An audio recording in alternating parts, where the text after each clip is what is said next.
છે આપનું વાનગી શોમાં. Title sponsor by LG Bandhani Hing, essence of authentic taste since 1894, co-presented by Varmora homeware and mother's recipe, પ્રેમનો સ્વાદ. દર્શક મિત્રો, આપણે ઉપમા તો ટ્રાય કર્યા, હવે આગળની નવી રેસિપી શું છે આવો જાણીએ જિગીશાબેન પાસેથી. તો જિગીશાબેન, હવે નવી રેસિપી તમે શું બનાવશો? રવા રિંગ્સ બનાવીશું. તેમાં કયા કયા ઇન્ગ્રેડિયન્ટ યુઝ થશે? રવો છે, દહીં છે, બેલ પેપર્સ છે અને કાંદા ને ટામેટું. બસ બનાવવાની શરૂઆત કરીએ. ચોક્કસ. 1 કપ રવો લીધો છે, સાથે 1 કપ દહીં લીધું છે. દહીં જો ખાટું હોય તો વધારે સારું, ના હોય તો એવી કોઈ ચિંતા નથી, પણ જો ખાટું હોય ને તો એનો જે ટેસ્ટ આવશે એ બહુ સરસ આવશે. એમાં આપણે સ્વાદ અનુસાર મીઠું લઈશું. મીઠું નાખી અને આપણે એને છે ને 10 મિનિટ માટે પલાળી રાખવાનું છે.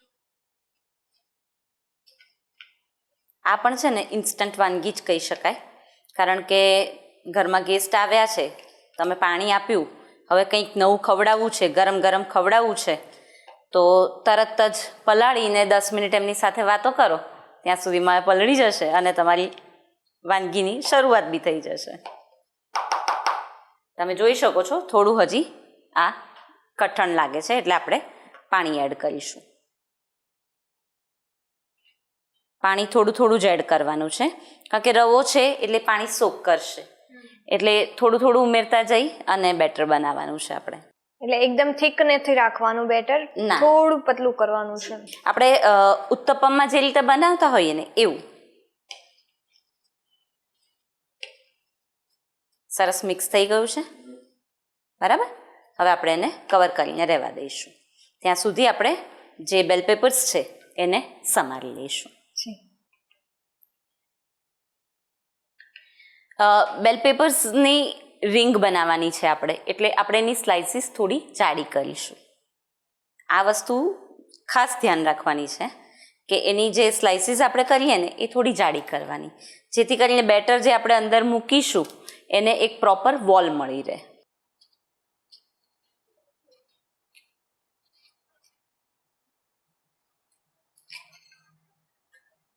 જો આવી રીતની જાડી સ્લાઇસીસ કરવાની છે, એટલે મેં કીધું એ પ્રમાણે એમાં બેટર પ્રોપર સેટ થવું જોઈએ. આમાં કોઈ સ્પેશિયલ ઇન્ગ્રેડિયન્ટ્સ જે તમે નાખી શકો? હું લગભગ એવું જ બતાવું છું કે જે ઇઝીલી અવેલેબલ હોય. શું વાત છે, ઇન્સ્ટન્ટ રેસીપી બધી. જી બિલકુલ.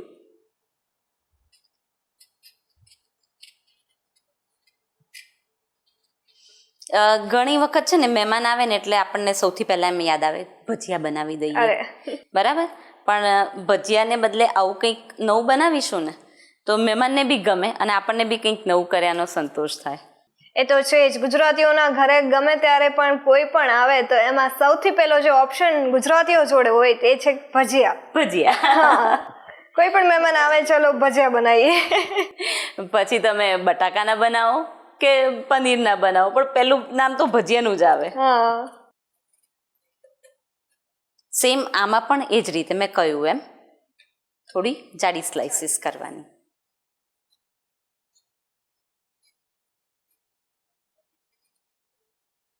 યુઝ્યુઅલી બેલ પેપર્સ છે ને આપણે મેક્સિકન આઇટમ્સમાં ને એમાં જ ખાતા હોઈએ છીએ, એટલે કોઈને આવો આઈડિયા બી ના હોય કે આવું કંઈક બની શકે એમ.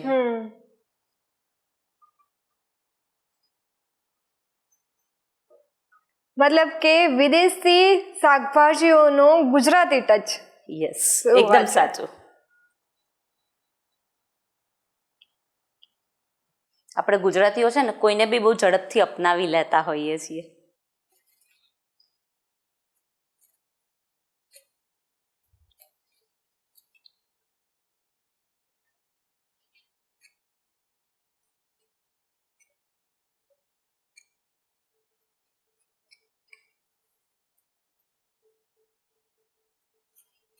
જ્યારે આ બની જશે ને ત્યારે પછી તમને એવું થશે કે આ તો સાવ સહેલું છે. અત્યારે તમને કદાચ એવું લાગે કે આ થોડું કડાકૂટવાળું કામ છે, પણ જ્યારે બનશે અને તમે ચાખશો ને ત્યારે તમને એવું થશે કે વર્થ છે, આટલી મહેનત તો કરવી જ જોઈએ.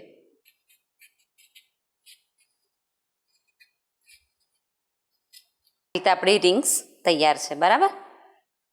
આપણું ખીરું પણ હવે પલળીને તૈયાર થઈ ગયું હશે. આપણે ચેક કરી લઈએ.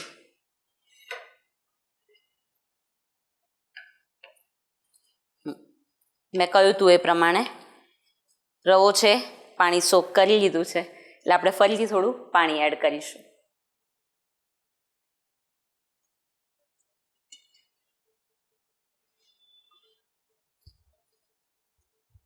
બહુ જ ઓછી વસ્તુ આમાં વપરાય છે અને આમ થોડું હેલ્ધી પણ કહી શકો તમે. ટેસ્ટી પણ હેલ્ધી વર્ઝન. હા, એમ પણ ગુજરાતીઓને ચટાકો આમ કહેવાય ને કે ખાવાનો જીભનો ચટાકો બહુ હોય છે, અને એમાં પણ આવી અવનવી વસ્તુઓ જો એમને ટેસ્ટ કરવા મળી જાય તો પછી એમને જલસો પડી જાય. આવું થોડું રની બનાવવાનું છે એનું બેટર, બરાબર. હવે આપણે એમાં લઈશું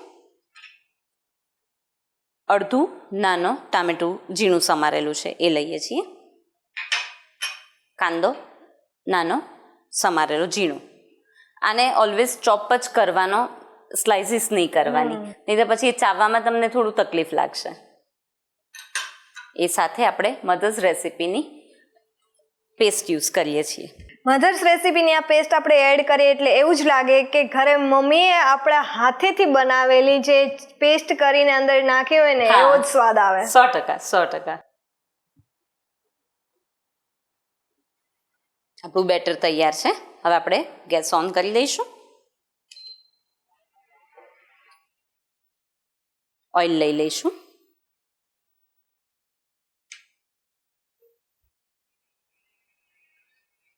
આમાં તમે વેજીટેબલ્સ તમારી ચોઈસના ઉમેરી શકો છો. કોથમીર પણ નાખી શકો છો અને લીલું મરચું પણ નાખી શકાય. મેં અત્યારે આમાં યુઝ નથી કર્યું બિકોઝ ઓલરેડી આ બેલ પેપર્સની થોડી તીખાશ હોય છે, અને જો બાળકો એને યુઝ કરતા હોય ને તો હું એમ જ કહું કે ન નાખો તો વધારે સારું. એટલે બાળકો માટે તો કહેવાય કે ના બરાબર છે. અંદર જો મોટા લોકોને ખાવું હોય તો અંદર મરચું એડ કરી તો શકાય એડ કરવાનું, અધરવાઇઝ કંઈ કરવાની જરૂર નથી. આ રીતે એક એક રિંગ મૂકી દઈશું.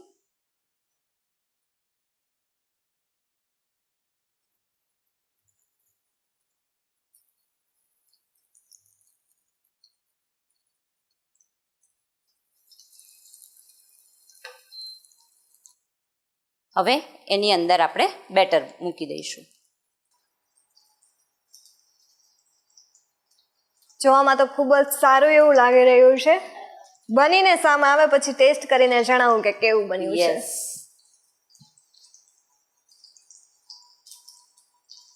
મારો તો અનુભવ છે કે જેટલું બનાવું છું ને એટલું ઓછું જ પડે છે.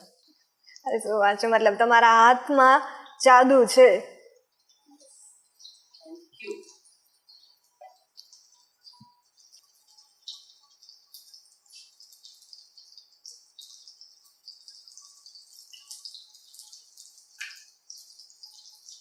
અત્યારે બને છે ત્યારે જ આ કેટલું સરસ કલરફુલ લાગી રહ્યું છે. એકદમ આમ ટ્રાયેંગલ અને ટ્રિપલ કલર વાળું એકદમ ટેસ્ટી.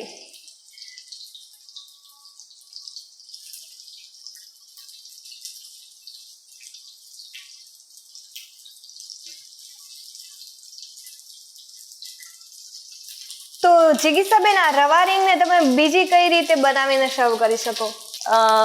આમાં આપણે ચીઝ છે કે પનીર એવું એડ કરીને કરી શકીએ છીએ. અચ્છા, તમે સર્વ કરો.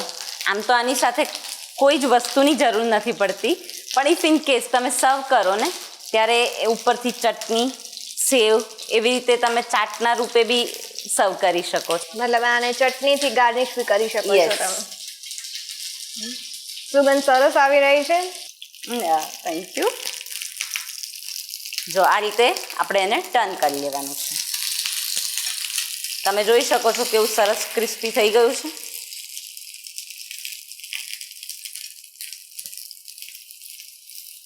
દેખાવમાં જ એકદમ ટેસ્ટી લાગે છે આ રેસીપી.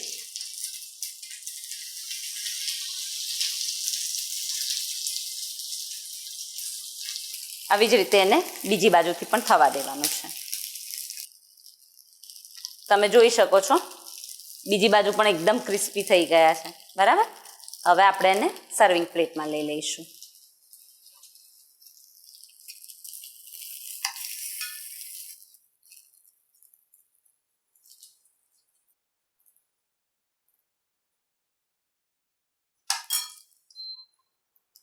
તો તૈયાર છે આપણા રવા રિંગ્સ.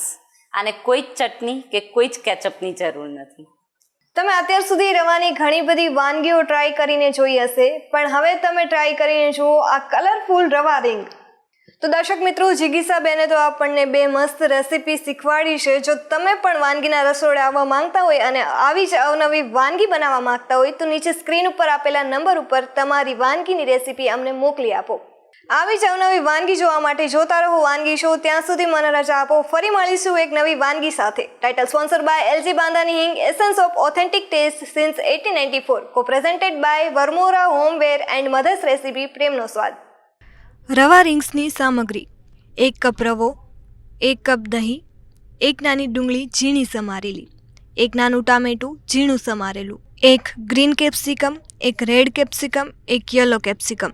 તેલ તળવા માટે.